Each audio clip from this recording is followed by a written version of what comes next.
Hello, everyone. Welcome to our July 2021 Writers Chat. We're happy to have you with us. I'm Christina Deerdorf. I'm the assistant editor at Inside the Vatican magazine, and Robert Moynihan, our editor, is also here with us.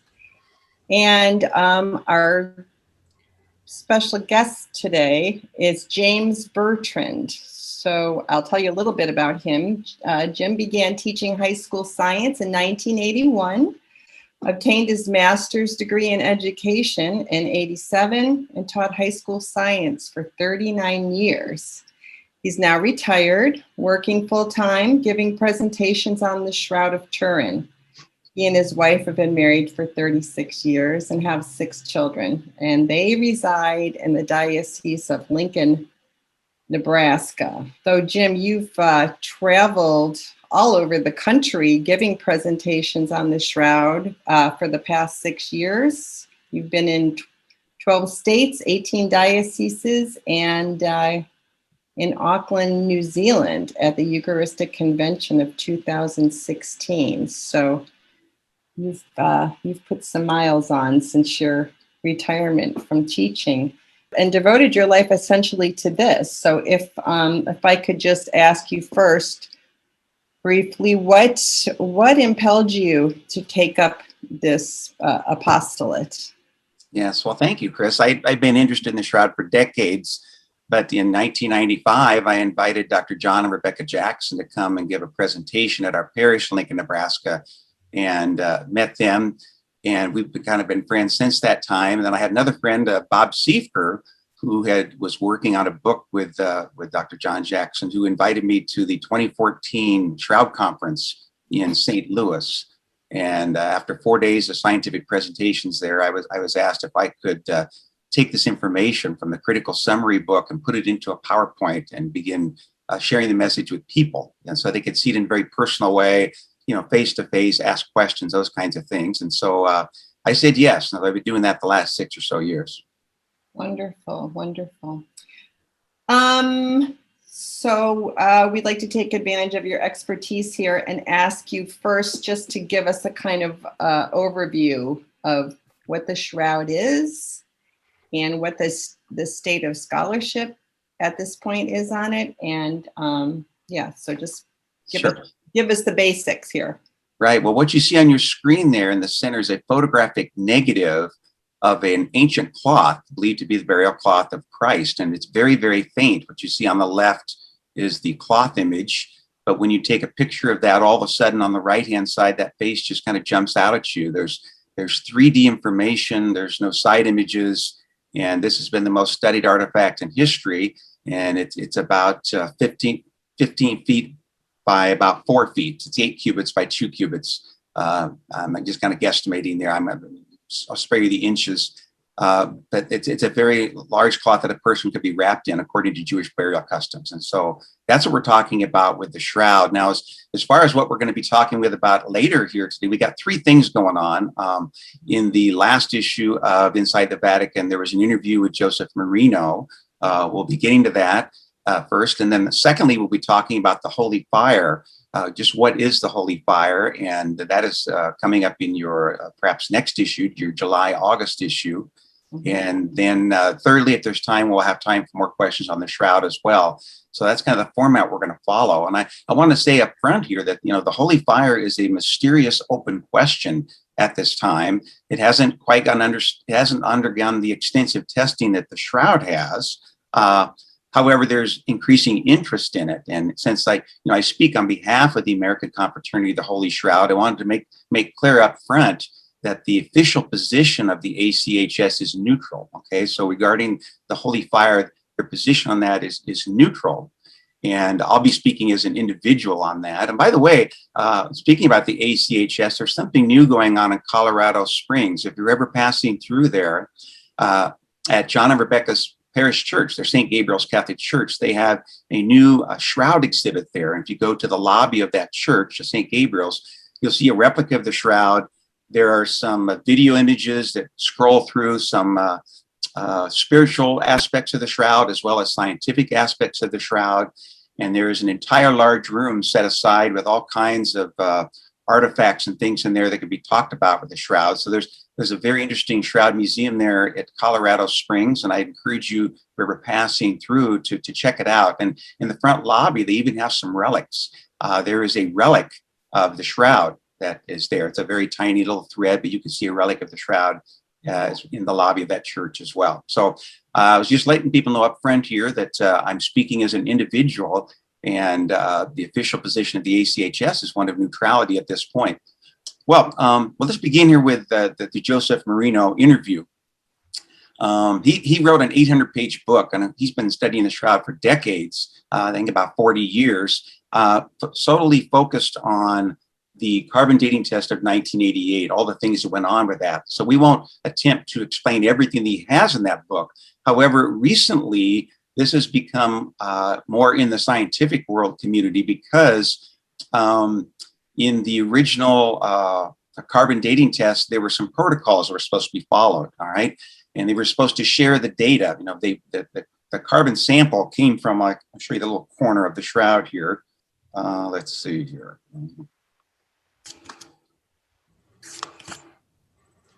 Okay.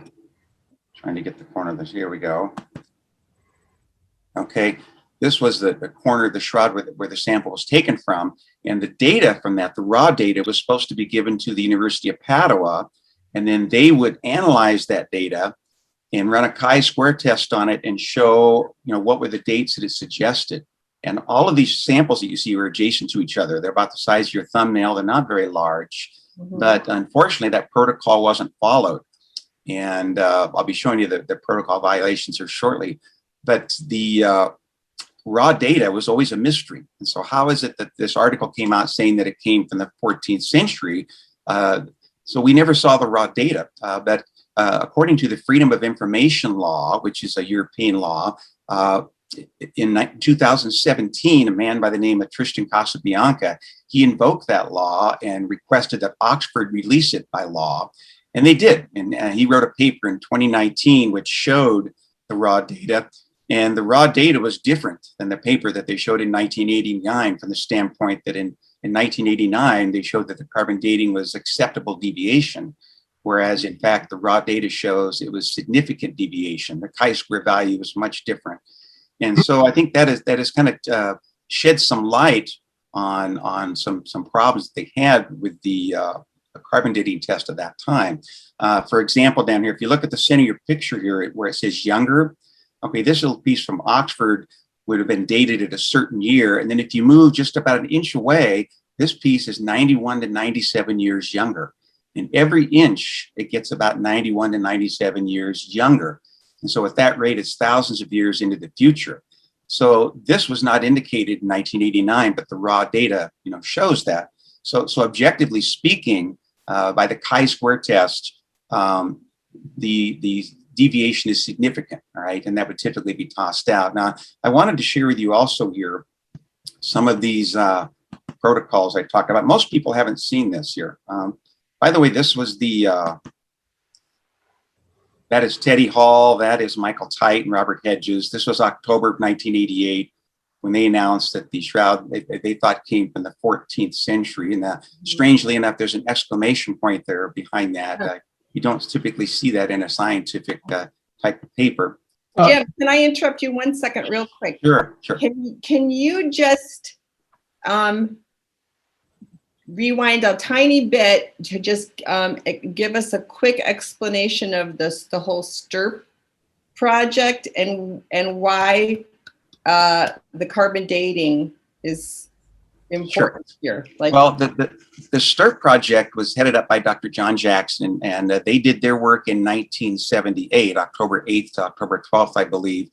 And they ran a whole battery of tests on it. And to this date, that is the most comprehensive data gathering event we've ever had on the shroud, but they did not carbon date it at that time. All right. So the carbon dating didn't take place until 1988 in just a single test. And what you're seeing on the screen right now, does that answer your question, Chris? Yeah. Oh, you know, can I just add one thing, Jim? Sure. Yeah, just step back even a step further. Actually, I was present in 1988 in Turin when they announced the results. Yeah. I went there for Time magazine. It was one of the first stories I ever did. And I wanted just to make clear, this shroud is for sure a piece of cloth that's been in Europe for 600 years. We know that. In other words, it's not from the 1700s or the 1500s or the 1400s. It has to be 1300s or before, because we know that it's been in a box in Turin for 500 years. And prior to that, it was in France for a while. And there's attestation of these things. So the church always said, we believe it goes right back to the time of Christ, and we're going to venerate this object. But scientists started to say, well, let's test it and see if it really is that old, because they were skeptical, and they ran these tests and they came up with this dating. And what we're now discovering is, first of all, there's attestation of the shroud historically by chronicles and things being seen by people in centuries prior to the 1300s, all the way back to the time of Christ. There are people talking about some type of linen which bore a strange image. And that's one aspect of the history of this. And the second aspect is, as they studied this testing, they realized that all sorts of things were not taken into account that may have given a false test result. And I think that's now the generally held opinion. So on these two fronts, you're following everything, you're proceeding forward. And I just wanted you to give us both aspects here to tell us about this shroud.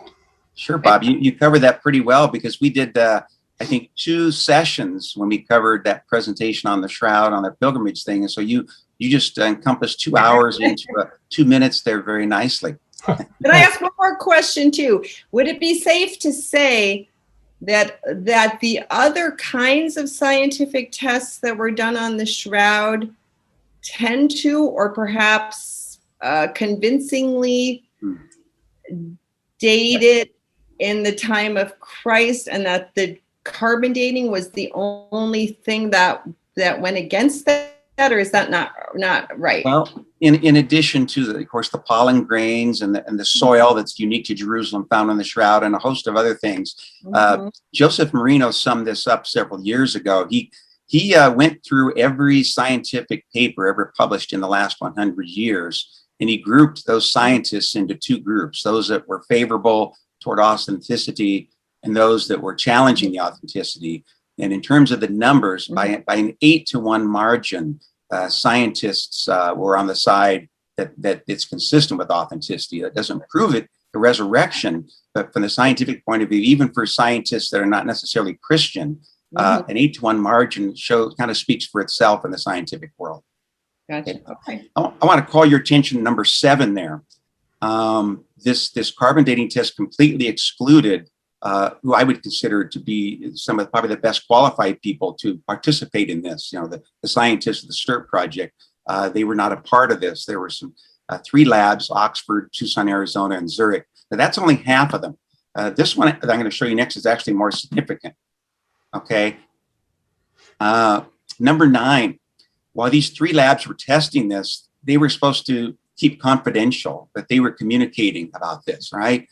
Number 10, they were supposed to turn in the raw data to the University of Padua, where it'd be analyzed, and then it would be seen to see what year does it come from.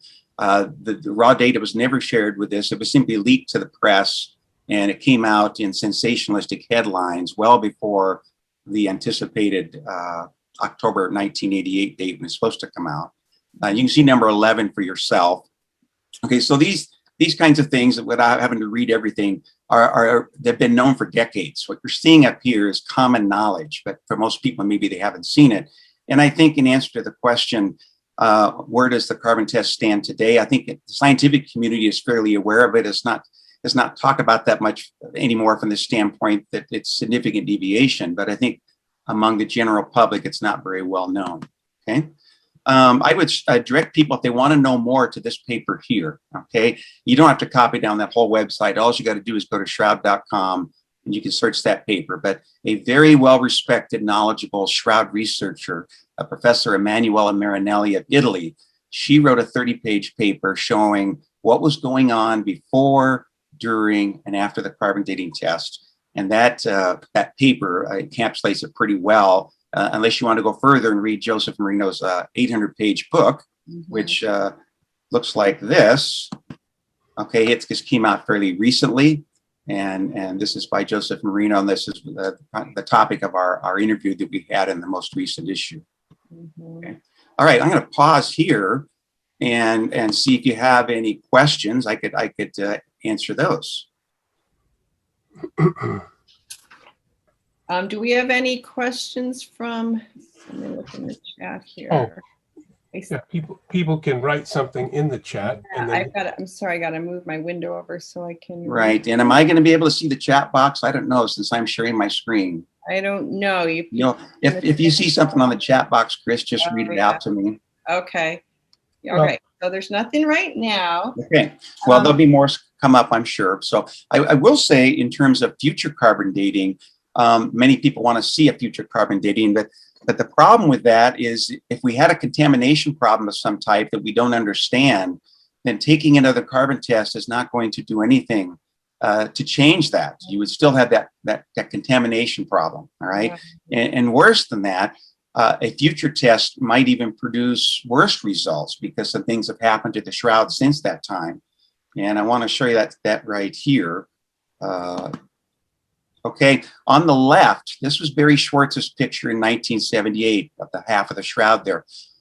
After 2002, they did a restoration project, and you can see the differences here. These are patches. This is a backing. They've taken off the old backing. And this is a new backing from 1950, actually. These are holes, and you notice it's much cleaner. It's been vacuumed. And after the fire in 1997, when they went to put it back in its new case, there were a couple of European scientists that thought that they needed to intervene to prevent any future bacteria or fungi or insect eggs from getting in. And so the inside of that case was treated with thymol. And thymol is C10H14O. That's a lot of carbon. And so the shroud sat in this enriched environment of thymol from 1997 till 2002, when it went in its new reliquary. And so that could have altered a future carbon dating test. We're not sure if we could get the 100% of that removed before they test it, because they do some purification process. So those things alone would tell us that any future carbon dating test might not produce accurate results because of the contamination. Now, people have the question, what was the source of that contamination? There's not a consensus on that, but there have been 3 proposals that have been submitted in professional journals. One of them is that carbon monoxide levels near the ground are different than those above it, and certainly today, perhaps from back then. And even a difference of 2% could affect it by 14 centuries. Now, that was proposed by Dr. John Jackson. Another one was proposed that there was a neutron flux, that when the body resurrected, the neutrons went into the cloth, and some of the carbon-12 could have been converted to carbon-14, affecting the date. That was by Robert Rucker of Washington State. And a third one that's been proposed is that corner where the sample was taken from was a result of a reweave, in which it may have been a combination of 16th century and 1st century cloth that gave it that type of date, all right? And so, we can't say definitively which one of those hypotheses is the answer. They've been proposed, and we'll simply leave it at that. But the point I'm trying to make here is that a future carbon dating really may not have any benefit, all right? Because we haven't understood why it was discrepant in the first place. At this point, we're stuck with carbon dating. There's really no other even emerging technology that could be a replacement. Well, there have been 3 other ones that have been proposed by Dr. Giulio Fanti in this book.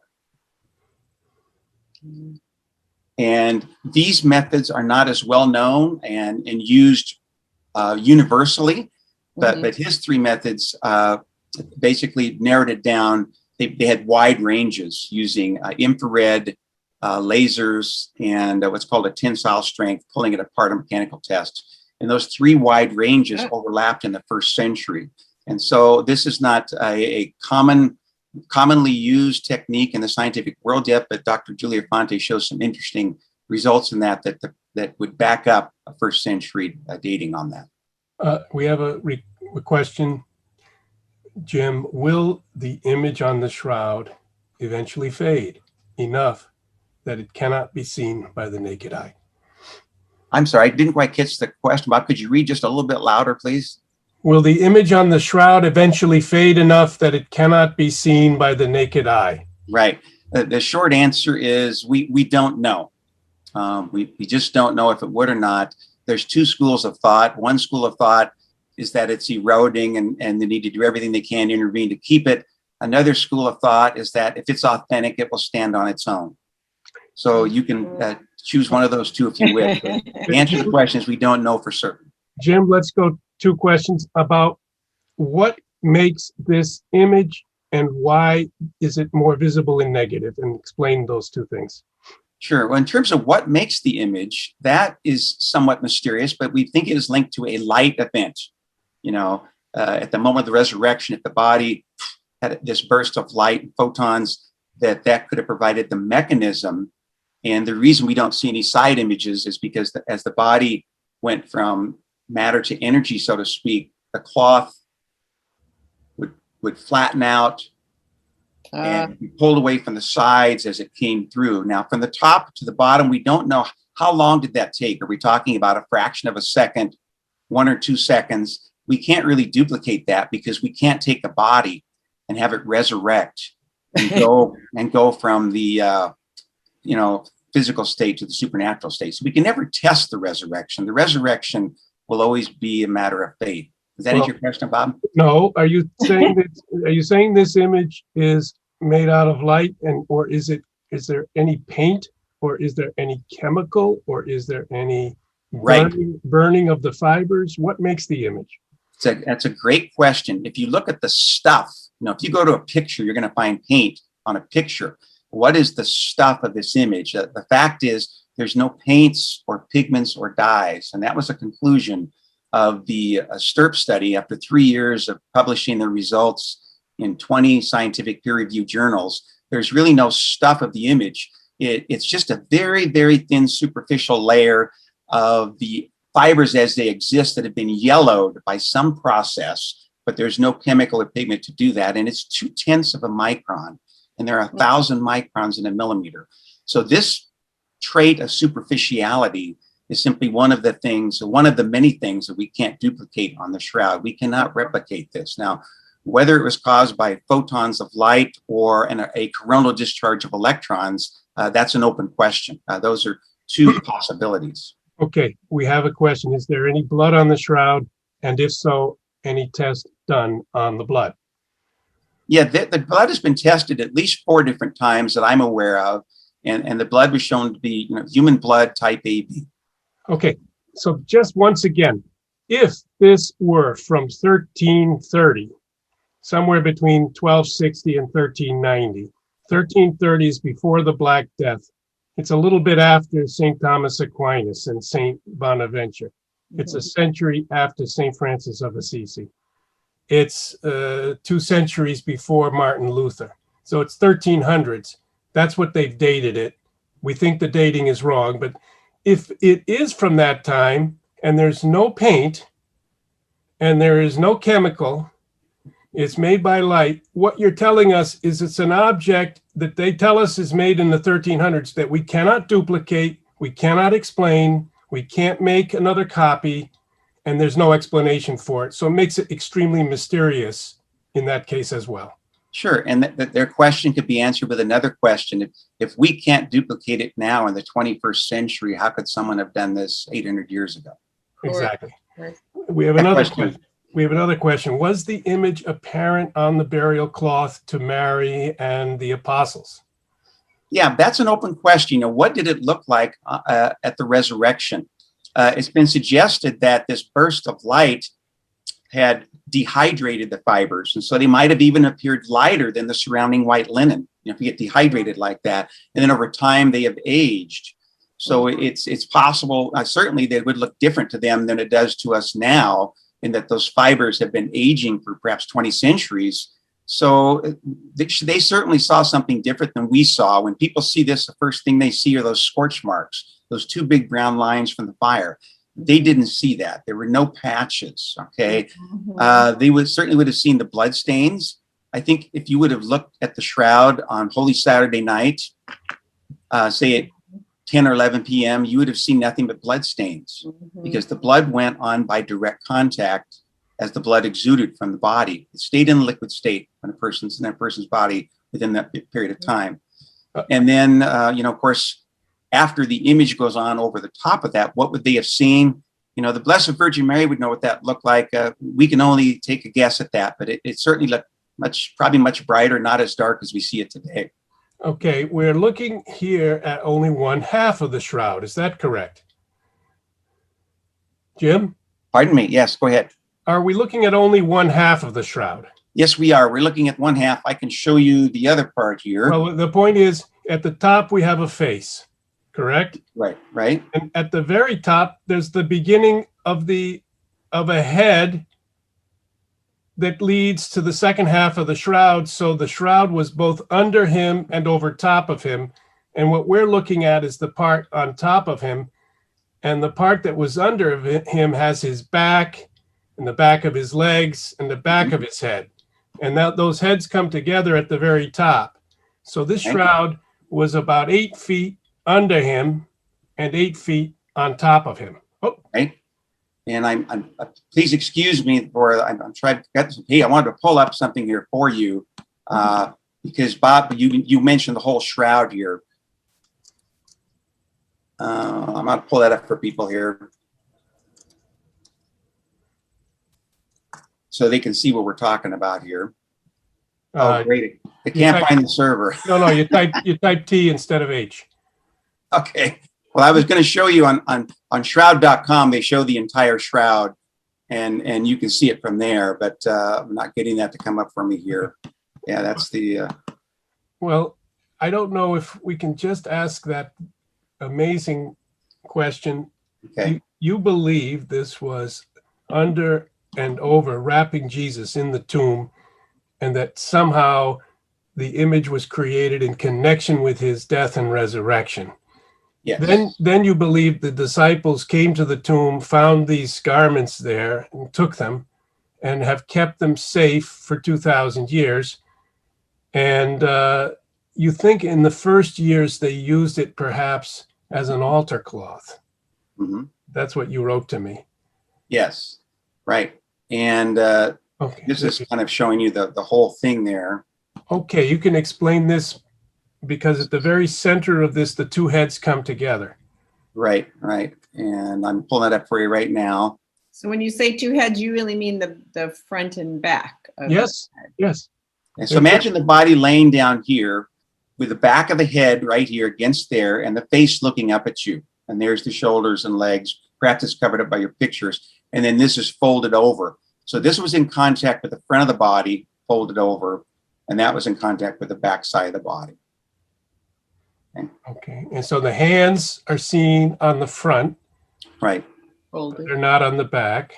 Mm-hmm. So, I mean, I'm just keeping a skeptic's position here. I think it's authentic, but if you were going to argue it was created by some type of Leonardo da Vinci or other character in the 1300s, they used blood.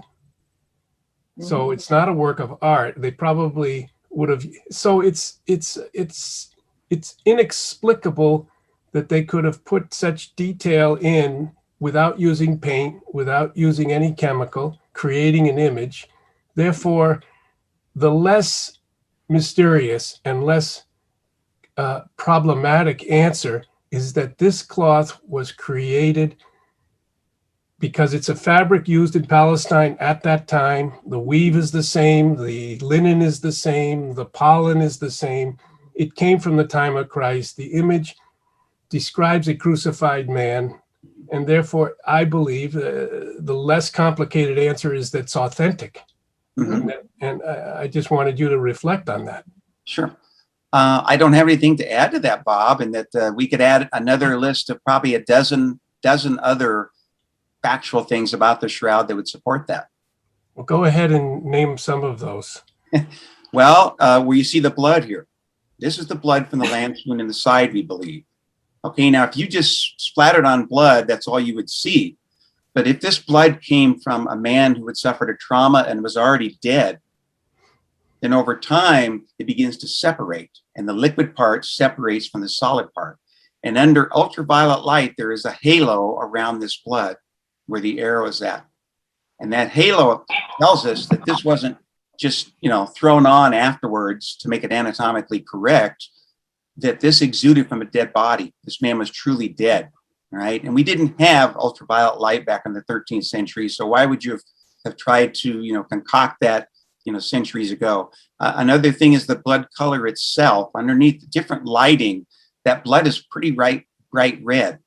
And of course, blood, will get darker over time if it spills, but this blood has still stayed bright red. How could that be? Well, if you suffered a severe trauma and lose 20 or 30% of your blood volume, the body produces this protein from its liver that's very bright red. And once it gets into the blood and then goes onto a cloth, it stays red indefinitely, perhaps till the end of time. So my point here is that the blood on this shroud is not just blood from you, me, or someone else. It's blood from a man who suffered a severe trauma, and it goes on from there. Yeah.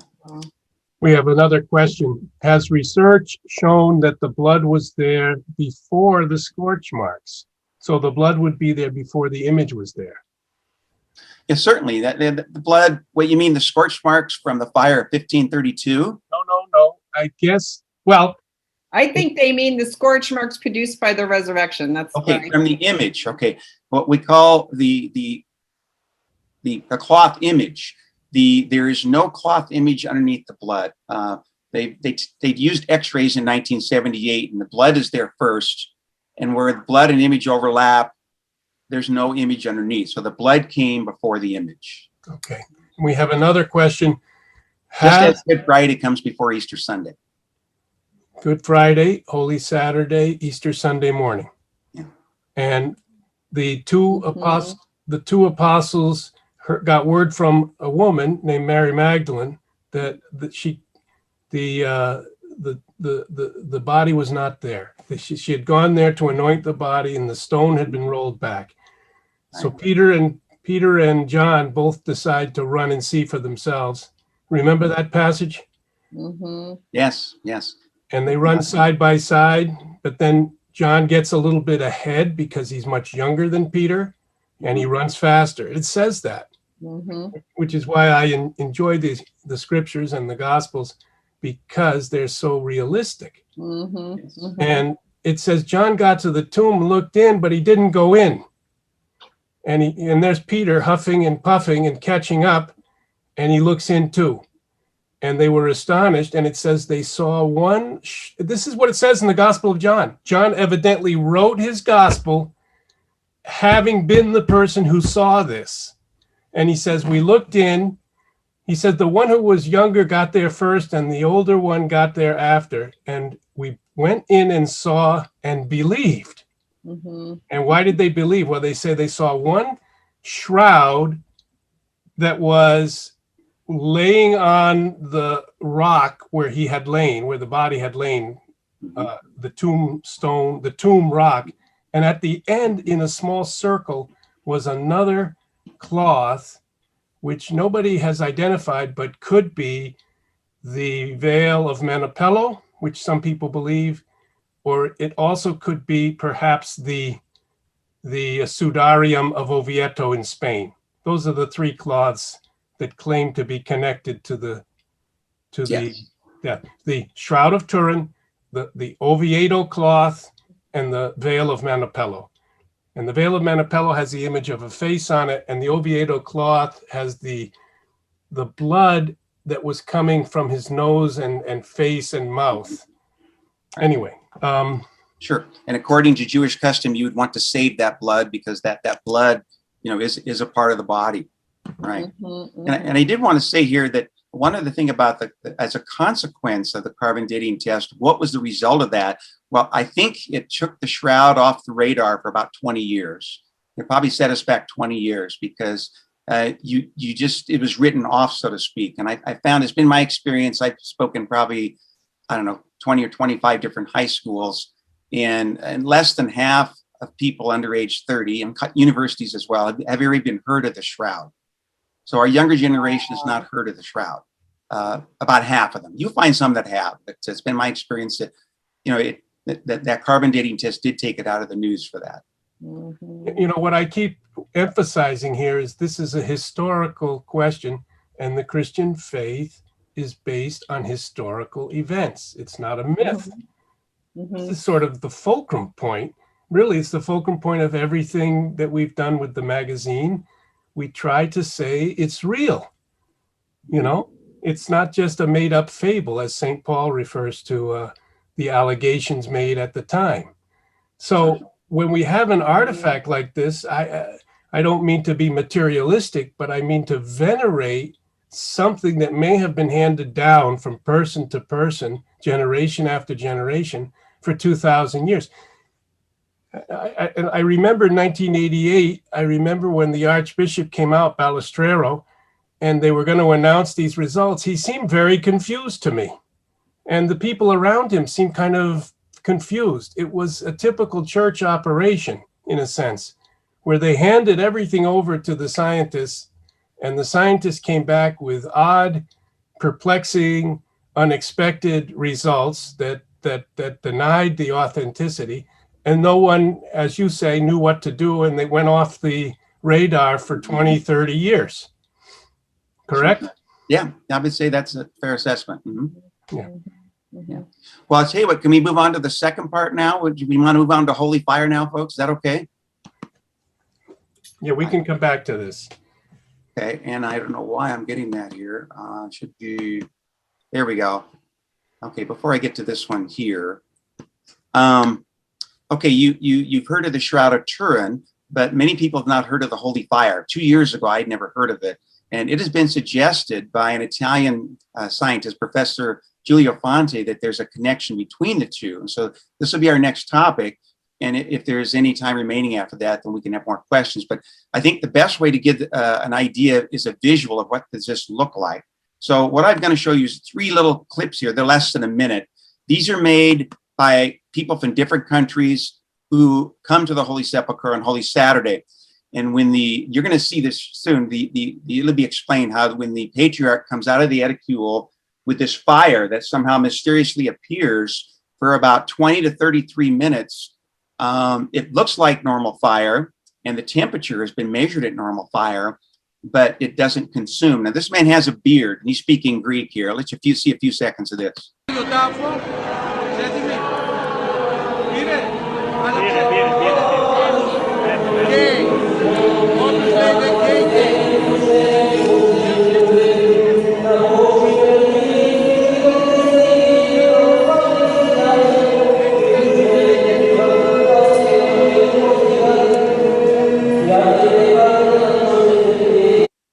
Okay, so that is a look at one of them. I got a couple more here I want to share with you. Whoops, here we go. It's coming. It's loading here. And all these are under a minute. They're very brief, but I want to show people just. Hi. I apologize for the commercials. Promise. We may get 4 this seconds is hard of to it. hear, but it's important. The shooter. Here we go. Skip ad. We're going to get the.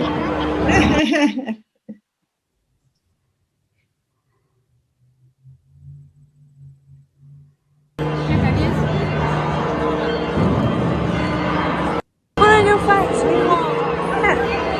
Put here. Too far. Closer. Now, the streaming there for some is less than perfect. But, when she first started, her hand was held straight out. Now her hand is held back.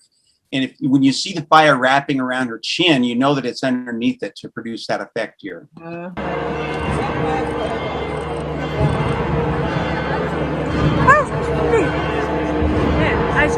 And then she hands it off to another woman here. And I got one more to share with you here. Here we go. It's loading.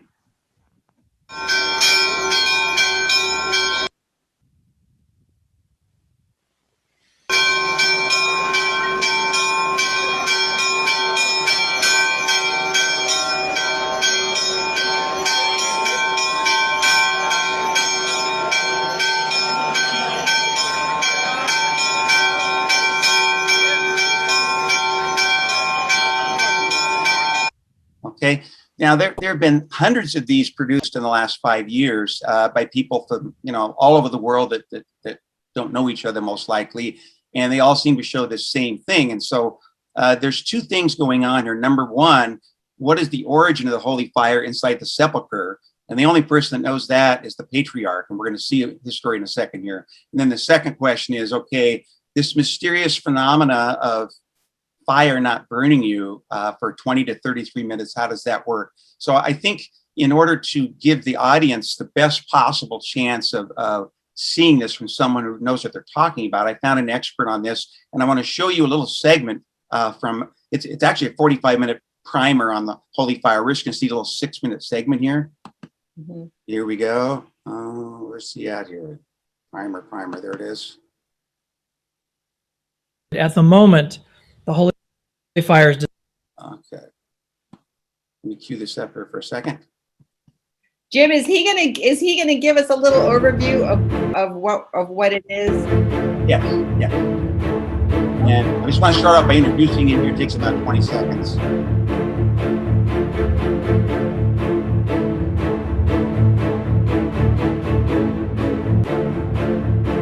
Okay, this is the man, William DiPuccio, PhD, of the St. Nicholas Orthodox Church. So he's the one speaking on this. And I gave this link to Mary.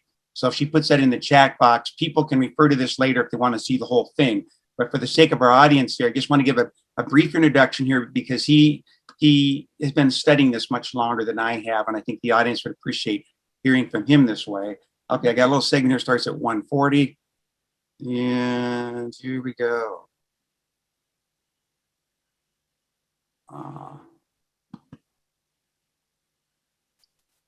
Okay. Jerusalem on Holy Saturday, the day preceding Pascha. First alluded to in the 4th century, it may be the longest attested annual miracle in the world. The fire is kindled in the afternoon when the Patriarch of Jerusalem enters the tomb of Christ alone, wearing only a white alba as a sign of humility. But in the minutes prior to his entrance, a delegation of the Israeli authorities inspect the tomb and the Patriarch carefully for hidden sources of fire. Even though these officials are not Christian, they are part of the ceremonies. In the times of the Turkish occupation of Palestine, they were the Muslim Turks. For centuries, the presence of these officials has been an integral part of the ceremony, as their function is to represent the Romans in the time of Jesus. The Romans went to seal the tomb of Jesus so his disciples would not steal his body and claim he had risen. In the same way, the Israeli authorities today, on Holy Saturday, come and seal the tomb with wax to guarantee that there will be no trickery. After reciting a specific prayer, the holy fire appears and descends on a lamp of olive oil held by the Patriarch. The fire is then distributed to the faithful by the Patriarch after he emerges from what is called the Edicule, which is the building you saw on the first slide, which houses the tomb of Christ. And we'll talk more about that in a minute. A blue light often appears outside the tomb. It may be flame-like, diffuse, or spherical in shape. Every year, many believers say that this miraculous light, which apparently casts no shadows, ignites their candles. But not every person sees the light. Its visibility appears to be as much a matter of divine intervention as the holy fire itself. For the first few minutes, the fire is cool enough to touch, allowing pilgrims to wash themselves in the fire. That's the phrase that they use. Finally, the holy fire is brought to the ends of the earth by traveling church representatives, and this signifies, of course, our participation in the resurrection of Christ. I want to read part of an interview with the Greek Patriarch of Jerusalem, Diodorus, who an interview that was given in 1998. But before we do that, I want to talk a little bit about the design of the tomb, just to give you a better picture of what's going on here. The tomb actually was part of the rock structure originally, as you can see here, where Jesus was buried. And all this material was cut away and the bench, as it's called, where Jesus lay, was left, and the edicule then, or the structure that houses the tomb, was constructed under Constantine. Calvary, where the cross was the rock structure. Most of it was maintained, but then it was built over. So literally, all of this is inside of the confines, the building called the Church of the Resurrection or the Church of the Holy Sepulcher, and that's where this all takes place. So the actual burial spot of Christ would be in here in the edicule. All right, and by the way, I need to mention that the patriarch did not enter the tomb at Pascha prior to the year 1480. So in earlier times, he stayed outside of the actual tomb itself. All right, so let me read to you some of what Patriarch Diodorus said. His description is very detailed, and I think it's worth reading. I enter the tomb and kneel in holy fear in front of the place where Christ lay after his death, where he rose again from the dead. Praying in the Holy Sepulchre is in itself, for me, always a very holy moment in a very holy place. It is from here that he rose again in glory. It is from here that he spread his light to the world. Here I say certain prayers that have been handed down to us through the centuries, and having said them, I wait. Sometimes I wait a few minutes, but normally the miracle happens immediately after I have said the prayers. From the core of the very stone on which Jesus lay, an indefinable light pours forth. It usually has a blue tint, but the color may change and take many different hues. It cannot be described in human terms. The light rises out of the stone as a mist may rise out of a lake. It almost looks as if the stone is covered by a moist cloud, but it is light. This light each year behaves differently. Sometimes it covers just the stone, while other times it gives light to the whole sepulcher, so that the people who stand outside the tomb and look into it will see it filled with light. The light does not burn. I've never had my beard burnt in all the 16 years I've been patriarch in Jerusalem and have received the holy fire. The light is of a different consistency than normal fire that burns in an olive oil lamp. At a certain point, the light rises and forms a column in which the fire is of a different nature, so that I'm able to light my candles from it. When I thus have received the flame on my candles, I go out and give the fire first to the Armenian patriarch and then to the Coptic. Hereafter, I give the flame to all people present in the church. Patriarch Diodorus passed away 2 years later in the year 2000, in December of that year. Okay. So that is our first segment, giving us an idea. All right. I want to go one last segment here. It's about 2 minutes, which is a fascinating thing regarding there's a pillar that has been split by an event that supposedly happened and has been tested. You'll see this here. Pascha, after the Latin clergy had left the church. It is also claimed that in 1579, and some of you have probably heard this story, the Armenian patriarch prayed day and night in order to obtain the holy fire, but the fire miraculously struck a column near the entrance and lit a candle held by the Greek Orthodox patriarch standing nearby. A Muslim emir named Tunom, who witnessed the event, confessed the power of Christ and was promptly executed and burned by the Muslims. He is now regarded as an Orthodox saint. And you can see here the column, they show it right here, in case you missed that. That would be the column that was struck. Upon entering the temple, a lot of Orthodox Christians now venerate this column, which contains a large crack attributed to the bolt of lightning from the holy fire. And there's the column. On Easter 2008, the cracked column was the subject of Andrei Volkov's study. He's a physicist.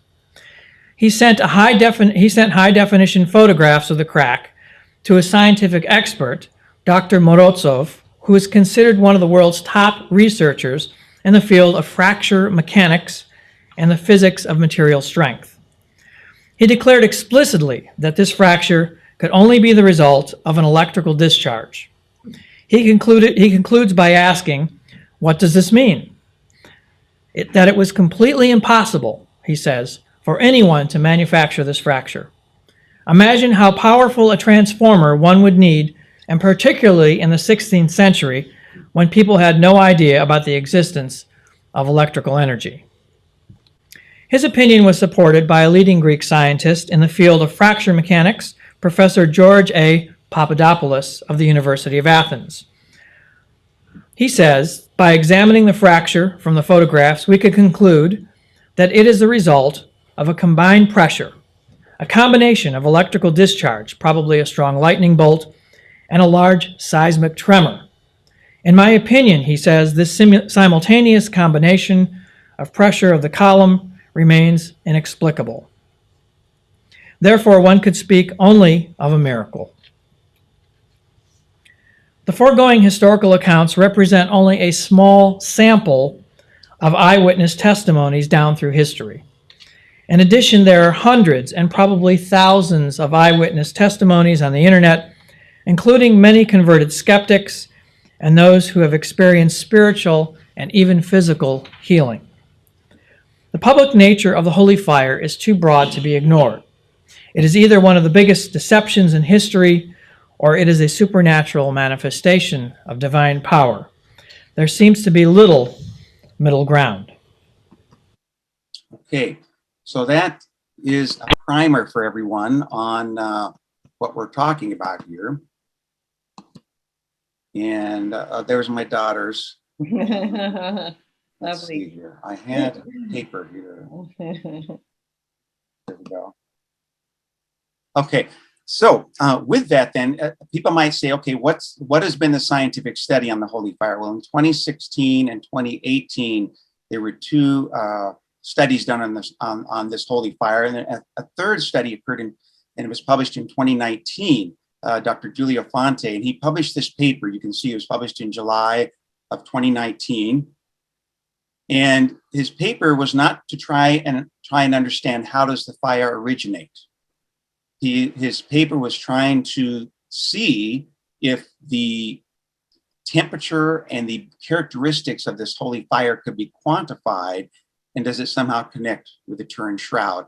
So he calls HF the holy flame or the holy light, and he calls TS the Turin shroud. Okay, and he has as papers go, this is a fairly simple one. It's only 9 pages, and at the back of it, there's a book there by Scarlakatis, a Greek, who's probably the most extensive book written on it. There you see the edicle, right, where like right after the holy flame ignition. And what I want to do is just give you a brief overview of what Fonte does in this paper here. Okay, there he is with the holy flame in his beard. And Chris, I think you're familiar with this picture, right? Yeah. It's one of the ones this will be coming up in the July-August issue of Inside the Vatican magazine. Yeah. Yeah, and I might say on this, sometimes people say that, well, they're just pushing their hand through the flame. Anybody can push their finger through a candle and not get hurt. But that's for 1/10 of a second or less. Mm-hmm. When you have it up there for a half a second or more, you're going to get some damage. Here in Nebraska, we have dairy cattle, and every few weeks there are hairs that grow on the udders of the cows that need to be removed for hygienic sake, okay, because they can collect bacteria. And the way they remove those is they take a flame and they wave that flame under the udders, and in a fraction of a second, that hair is singed off. Mm-hmm. And yet, according to some of these that we've seen in Dr. Fonte, his beard was untouched. So this is unexplainable. You can let her speak for herself there.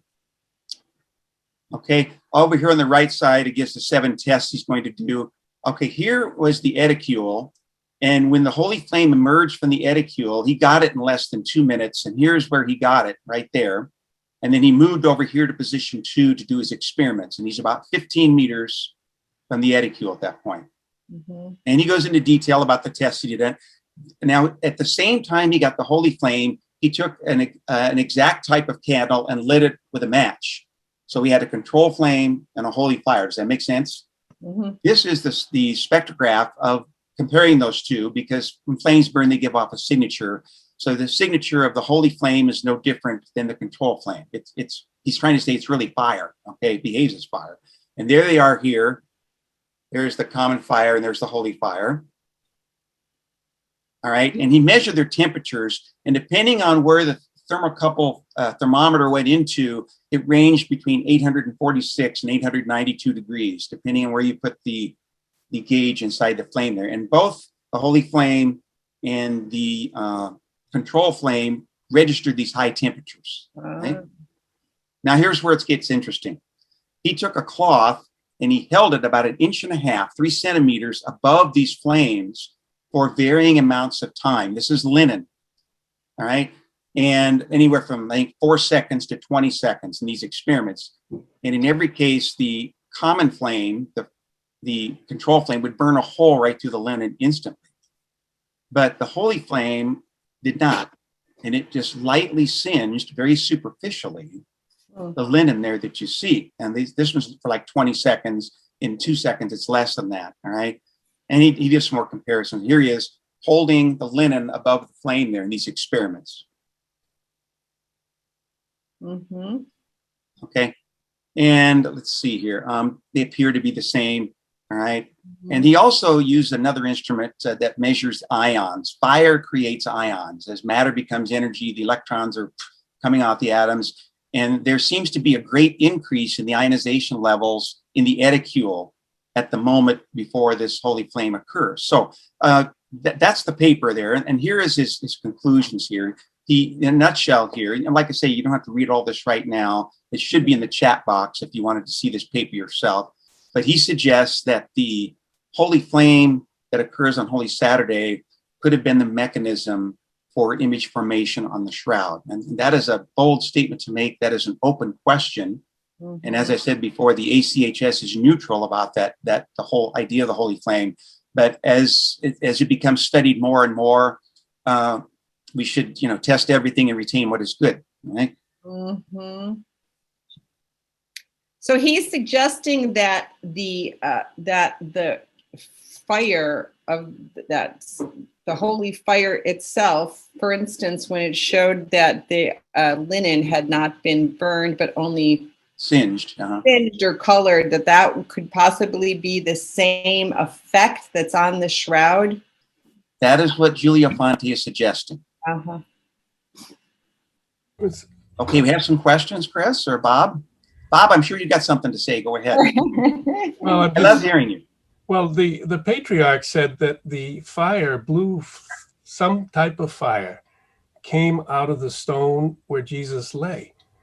I was very struck by that.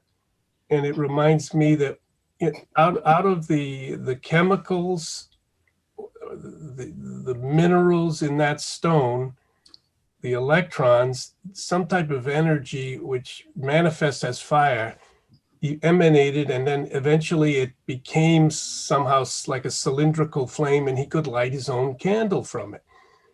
But what it suggests is, like so many odd phenomena, that nature, we don't really know what is contained in nature and what is possible, and the miracles that can sort of go counter to the natural processes that are the most common to us. The stone ordinarily should be cold and dead. This stone became living and light and fire.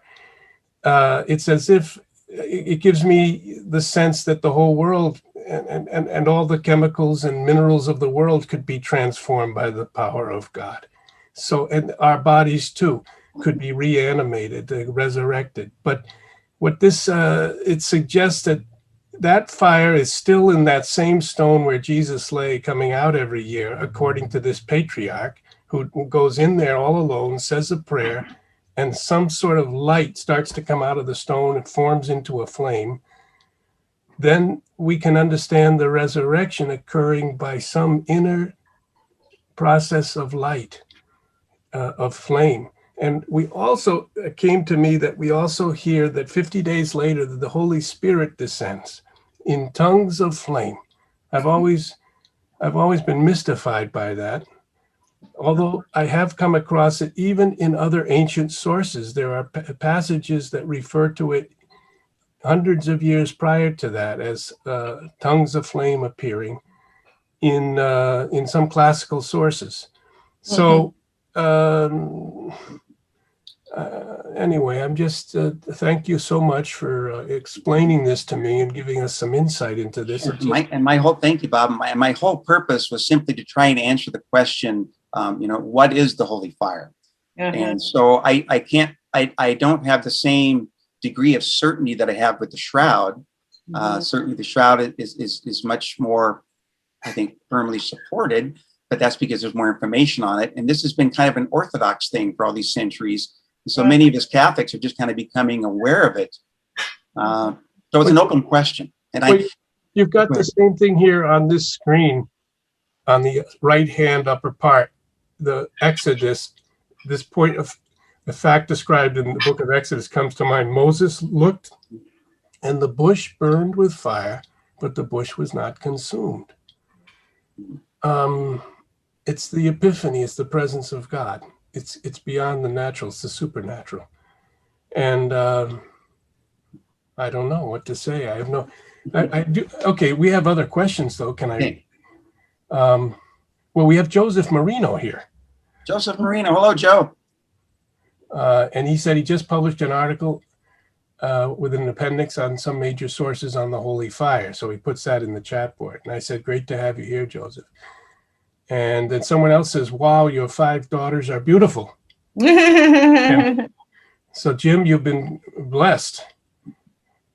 And are you there? Yes, I am. Thank you. I was going to ask if Joseph Marino had anything he would like to add, because his topic alone, his book alone, was certainly worth an entire 90 minutes. And we actually split this into 3 parts, and I wanted to give a little more justice to it. So if Joe would like to add anything to clarify something that's been said or something that hasn't been said, I'd be all ears. Actually, I had to come in late, so I've only been here since about 1:45. I hope to catch the recording later. Okay. But as far as the holy fire, I just got the Scarlatiditis book the other day. It's really good. It's $35, but it's just an excellent book. I highly recommend getting it.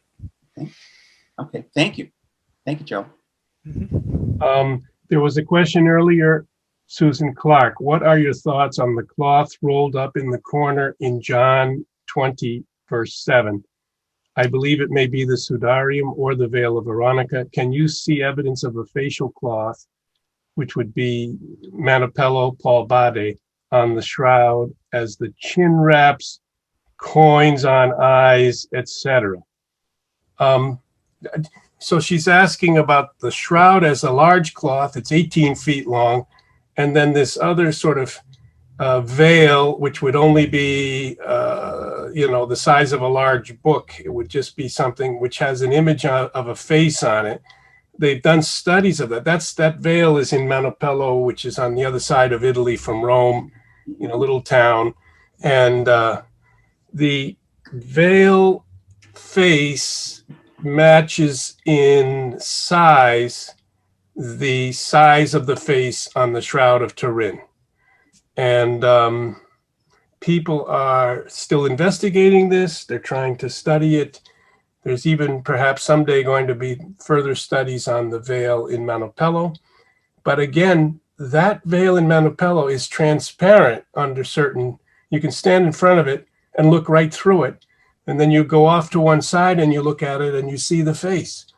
They say that the image is not from paint, it's not from chemicals, it's from light. So these are mysteries. Sure. Well, I would simply say that the veil is considered by the ACHS. They have a neutral opinion. Okay, so the ACHS opinion on that veil of Manipello is neutral. So that remains an open question. As a matter of fact, Bob, as much as we know about this, that could probably be an entire another writer's chat with Paul Body. That would be worthy of that to address that question. Regarding the coins on the eyes and things like that, in the shroud talk I give, I try to stick to first-class scientific information. The pollen grains, the travertine soil, and those types of things. The coins on the eyes is considered third class, in which there's not a consensus that those are there. They may not be. but I would try to just stick to the first class evidence, and whether those other things are true or not, I don't devote much time to it, just because in 60 minutes you got so much to talk about with the shroud. All right. As for the headcloth and Montepello and that, we believe that the Sudarium was in the tomb. We believe that the Sudarium was in the tomb. And somebody's ringing there. Whether or not the veil of Montepello was or not, as well, that is an open question. If it's okay, I would like to move on to the third and final point. We're right here just over 65 minutes, but this one won't take very long at all. But this is also a fascinating topic. There were some questions related to this. And that is the shroud as tablecloth, shroud as an altar cloth, I should say. And the Russian Orthodox Church has preserved a tradition from the earliest centuries that St. James the Greater, St. James the Apostle, celebrated Mass on the shroud a week after Easter. Now, that tradition is oral, of course, that they passed down, but there are two other pieces of evidence that support the idea that the shroud was once on an altar. And I would like to share those here with a couple of slides and mention that here. Give me a second to move this out of the way. Okay. Now I'm not seeing my email here at all here. Where is my online stuff here? I'm not seeing my online stuff here. Oh gosh. I know. I got a PowerPoint. Gosh. I had my PowerPoint on here. I wonder where it went. There it is. Oh, it can't read it. All right. Well, that was going to show you the poker holes from that. Let me give one more thing here. There it is. Okay. We're going to get this. We're going to get it here. 53. For all of you in Old People Nation, I think you can relate to my problems here, okay? On behalf of all of us in Old People Nation, we apologize, okay? All right. This is on the left is the Codex, the Hungarian Manuscript. It's about 10 inches by 6 inches. It is in a museum library in Budapest, Hungary, and it depicts Good Friday and Easter Sunday. Down in this circle here, okay, you see the 3-in-1 herringbone weave. That's what these, all right, and you see these holes, all right. Now those holes are showing us something that this artist saw, and when you match those up to the shroud, it's a pretty good match. And so we know by the location of these holes how the shroud would have been folded, all right, because they're located in 4 places. This is a mirror image of this, and notice the degree of damage. This one shows more damage, this one a little bit less.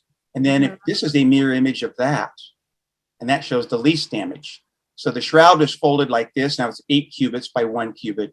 Now it's 4 cubits by 1 cubit. And if you can envision this, it's about 7 feet long by a foot, almost 2 feet wide, and it drapes very nicely over an altar. And that is where we see these burn marks. And it's been suggested that they were caused by an incensing perhaps, and the coals spilled out, burning through those 4 layers rather rapidly, all right? And so these holes are very ancient because they show up in artwork before 1192. We have no idea how many centuries they were there before that. Now, how ancient were these holes? Well, how do we account for the fact that every one of the 29 Catholic rites and all of the 15 Orthodox rites, 15 or so, require a linen corporal on the altar for Mass? This practice must have been emerged in the very beginning, and in order to be so consistently found in every single rite, right? So we believe that the fact that we have a linen corporal on the altar goes back to the idea of the resurrection on Easter morning. We receive the risen Lord from the linen corporal, just as we receive the risen Lord from the body of the shroud. You know, Sebastian Balfrey, who was the priest in Turin, Italy, once said that the cross received the living Jesus and gave him back to us dead.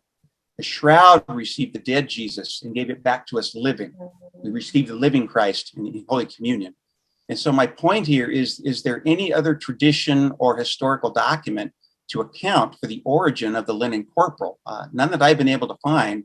But the question can be explained by the congruence between the Russian Orthodox tradition of St. James celebrating Mass on that, the folding pattern that fits on an altar, and perhaps those poker holes from spilled incense.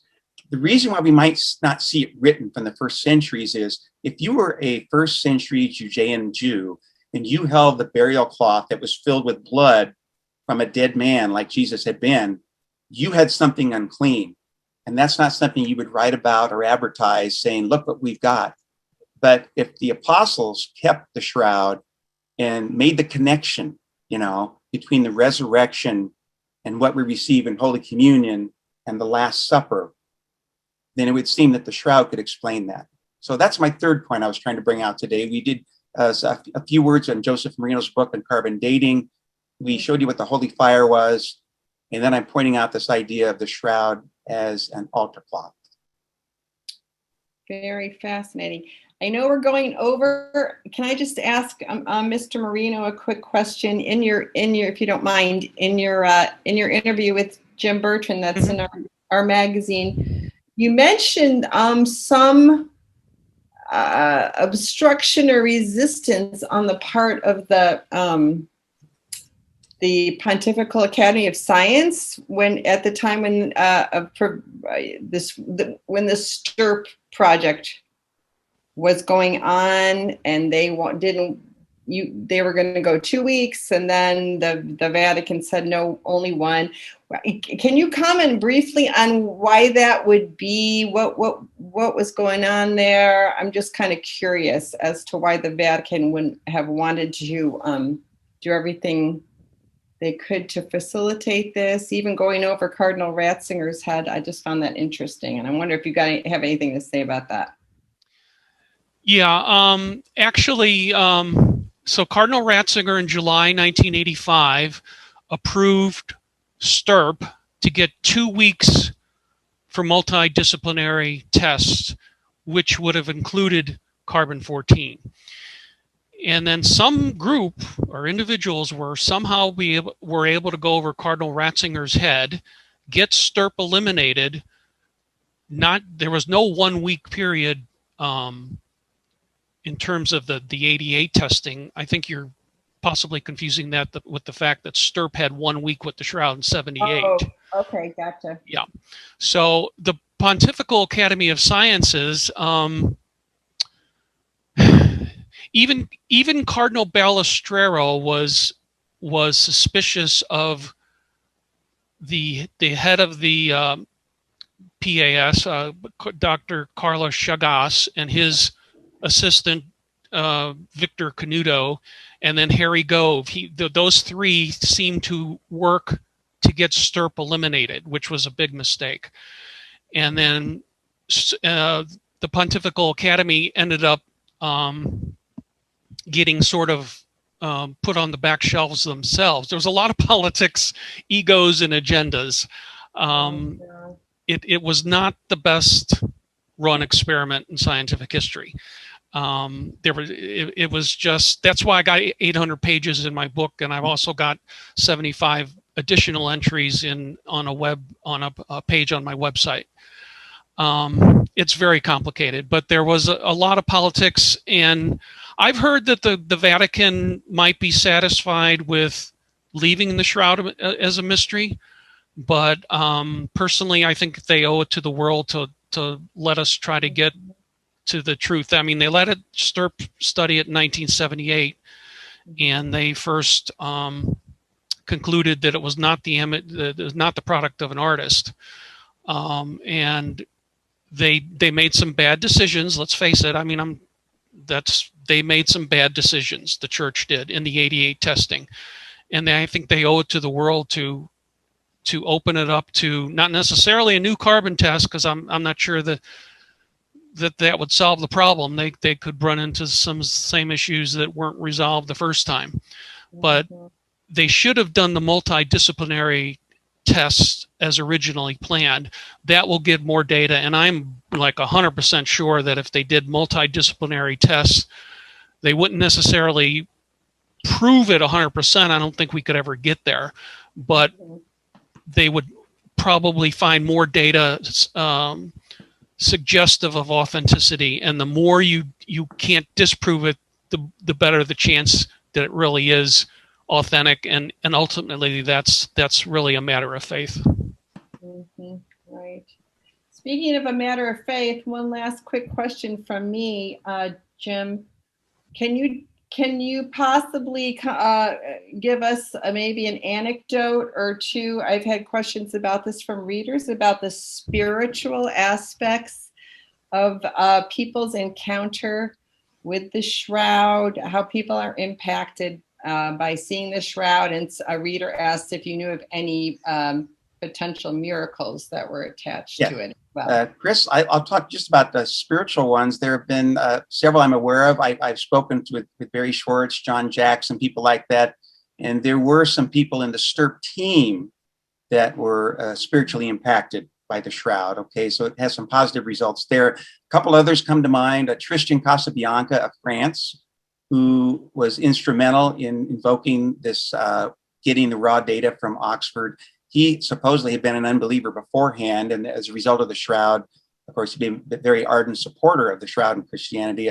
The third one was Augustine Aceta, and he lives out in Southern California. He was a former, agnotheist, atheist, I've heard him say. I believe one time he wasn't a God-fearing person, and he was converted by the shroud, and he actually heads the Turin Shroud Center of Southern California now. And then there's a fourth man here. This is a Jewish man. And he wrote this book. His name is Jean-Marie Elie Serbon. I don't know my French, but Jean-Marie wrote it. And he was a very devout Orthodox Jewish man who, as a result of the shroud, came to accept Jesus as the Messiah. And he took RCIA and became Catholic, and he received permission from his bishop to speak around the world about this. So I think the majesty of that face that you see on the right of your screen right there, the majesty of that face speaks differently to different people, and it can be used as a sacramental. God can send graces through that. And perhaps that's more important than any physical miracles like we have at Lourdes. Beautiful. Okay. Bob, do you have any closing questions or comments? Robert, you can't hear me. Can you hear me, Bob? No, he can't hear me. Okay. Well, I guess that we've gone over, but it was certainly worth it. I really appreciate you coming and joining us today. Dr. Marino, it's great to have you too. And thank you to all of our readers and participants. And we look forward to seeing you at our next readers chat. Chris, I'm not a doctor. Okay. Sorry. And I have to say the same thing, Joe. I can relate to you. People tell me that sometimes, and we've got to humbly bring them to the truth. We're not doctors. Sorry. Thanks for the correction. All right. Take care, everybody. God bless. Have a great afternoon. Thank you all. Hello, I'm Deborah Tomlinson with Urbit Orbi Communications. Thank you for watching. Be sure to subscribe to our channel by clicking the red subscribe button, and make sure you click that bell and you'll be notified of any new uploads. Also, check out all the links below. There's some discounts for you. Thank you.